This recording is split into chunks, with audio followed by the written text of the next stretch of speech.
What's going on, Dojo fam? So, today I'm gonna give you a crash course on how to burn body fat. It's all down to the programming. So, let's start this out by explaining what we call the fat burning zone.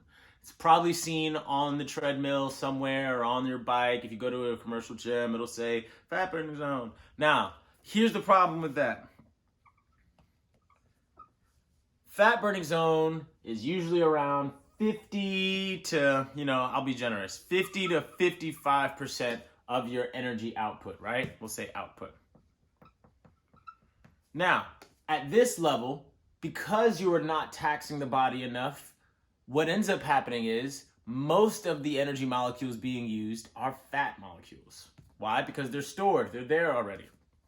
So, this is where, let's say, you get on the treadmill and you run the same distance you always run. You run the same speed you always run. You do that same trail you always do. Well, one thing to remember is the more you do something, the better your body and your brain become at coping with said stressor.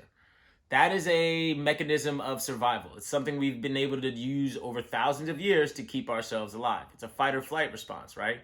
When you feel a certain stress come up, we cope. We learn to handle it, we learn to deal with it without it causing us any more internal issues. You can look at that in terms of literally like social media. Now, we are able to see stories of things going bad so often that we just digest them and keep them moving. It no longer causes the same response in us that it used to cause, except for when we hit a certain threshold for things to push us into a change space.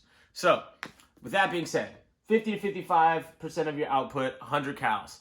Now, out of that 100 calories, the fat burning zone says that 50%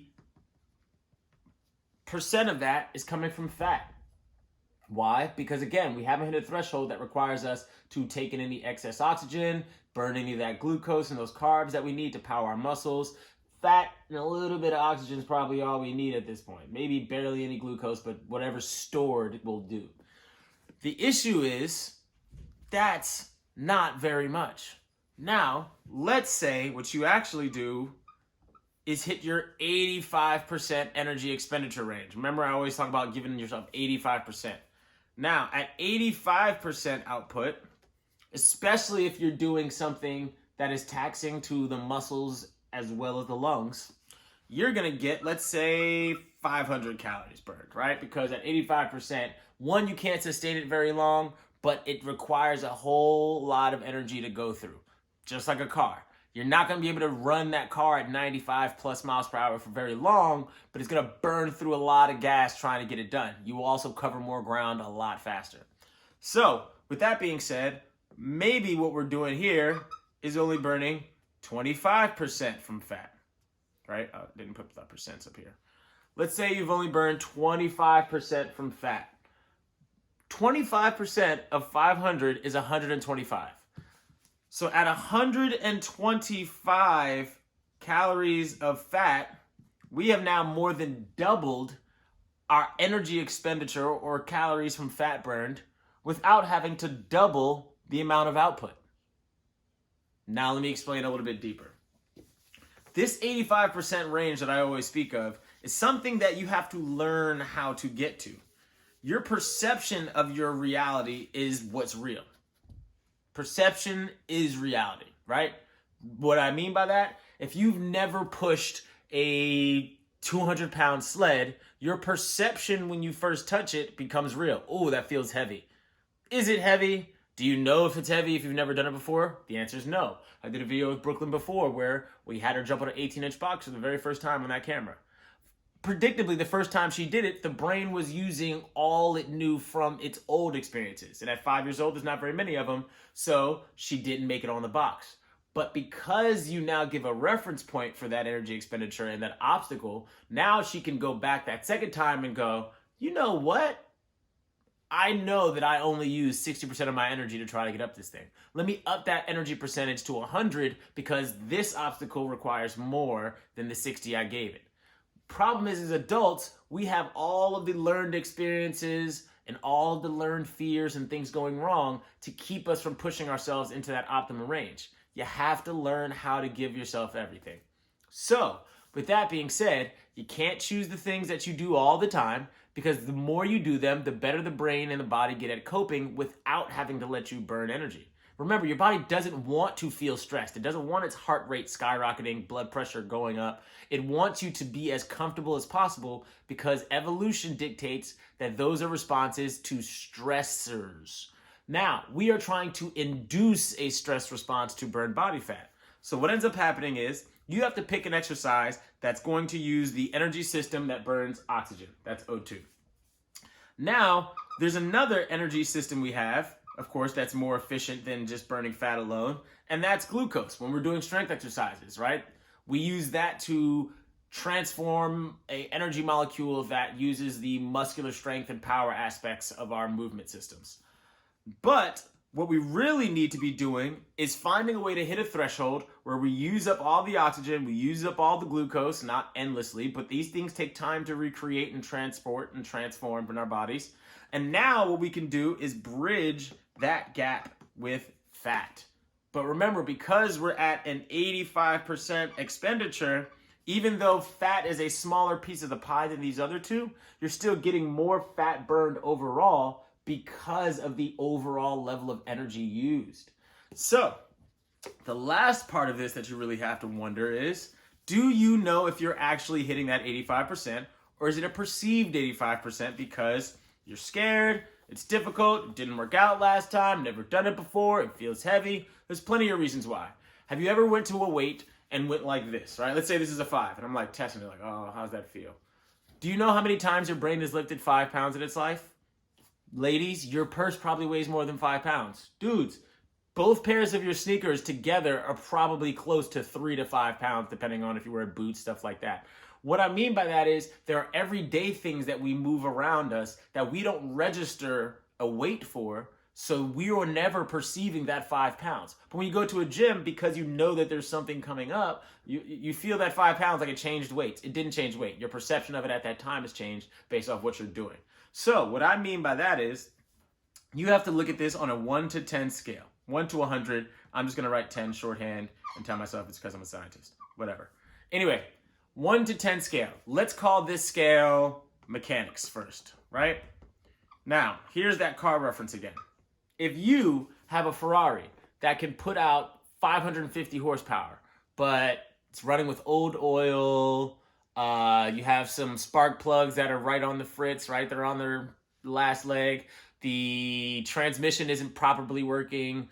And what ends up happening is all of that energy expended, or that potential energy that could be put out, is not actually getting to the wheels.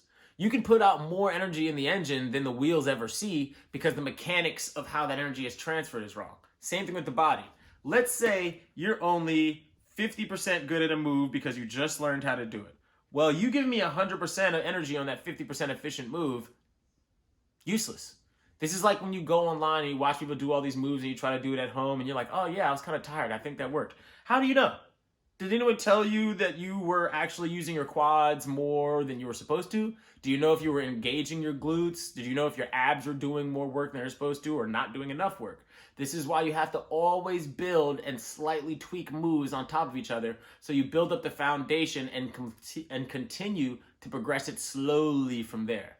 Now, if you're giving me 100% effort at a move that's only 50% efficient, we're wasting a lot of energy. And for me, I don't like working out. It hurts. I'm not wasting my energy or my time in the gym. I'm making it all directly and intending it to work the way I want it to. So what ends up happening is you give us all that effort, the mechanics aren't good, and therefore you don't get that return on investment. Now, if I'm at 85% of my efficiency, right, that is actually enough to cause a threshold for change. I'm not wasting too much energy, and I'm also going to be getting a return on my investment because I'm able to put that energy where I want it to and expend it correctly. Now, let's go with just output alone, right? So we talked about your mechanics have to be there. Now you have to have the perception of your output to be there as well. What I mean by that is to say, if you are, say, 100% efficient, we're not talking about mechanics no more. This is actually just energy output. Say you're 100% efficient. This is you running on the treadmill. Well, that same 5 miles when I first started would have required 85% of my attention, my output, my mechanics. But now my mechanics are perfect. So now I can do that same amount of distance, but only use 50% of my energy. Again, am I getting the most out of the exercise? No. But your subconscious is telling you, look how good you're doing. Why? It doesn't want you to put yourself through any more pain and discomfort. The issue is, if I want to see any of that change happen, because this is the range where change happens. This works for school, right? You don't keep reading the same words over and over again to get a better vocabulary. It's just like math. You can't do the same problems over and over again and get better at mechanical and mathematical process. You have to slowly challenge yourself more. This 85% up range where all the change happens, if you can get your mechanics to be upwards of that 85% to 100 and your output to be upwards of 85% to 100, you're now going to get most of the return on the investment. So, in conclusion, to burn body fat, find moves that you are in this range of mechanical efficiency in. Also, find a way to test your 100% output. Your body's going to want to run away from that 100% range as much as possible because, again, subconscious control and physiological responses to fight or flight is to run. That's how we survived. If we didn't, every time we saw an animal with sharp claws, we'd keep moving forward because we never learned to be scared and run the other direction. Our bodies and our entire species would be gone. But we did. We learned. This is the problem with going to the gym. You're trying to induce a response that is counterintuitive to thousands of years of programming. So this is where I'm going to go into that next video on goal setting. Pick something that matters so much that you tap into this range because you don't have a choice and that's all you want to get. Burn body fat.